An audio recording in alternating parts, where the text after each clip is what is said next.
So dekat situ nampak sungai. Sungai tu adalah Sungai Lingi lah. So dekat sini dia boleh tengok kalau enemy datang kan, bawa boat kapal perang ke apa. So ya, tepi-tepi ni adalah dia punya sepadan tembok tu lah.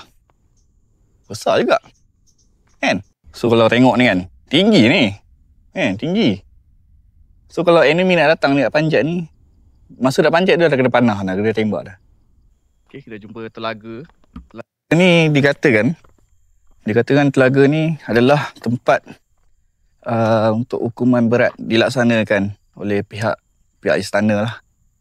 Telaga tu tak tahu hukuman berat dia apa, adakah mengangkat air masuk ke kolah tadi ke, ataupun Allahualam, tak tahu, tak nak cakap. Tengok dia punya ni, batu ni memang digunakan secara meluas. Di Melaka pun digunakan meluas sebab dia tahan lama kot. Tengoklah dah berapa tahun, berapa ratus tahun pun masih lagi steady je. Tapak asal tak ada lah bangunan tu. Sebab kalau tengok sekeliling ni adalah dia punya dinding, jalan masuk, jalan keluar.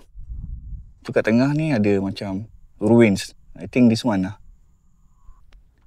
So, itu saja ekspedisi kita di Kota Lekut. Memang tempat yang menarik. Kalau korang explore kat atas ni boleh. Pakailah kasut ke, pakai selipar boleh juga, tak ada masalah. Dan, okey lah.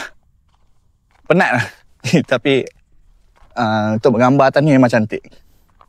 Betul lah yang tadi yang dekat tengah tu adalah istana lah yang kita tunjuk tu.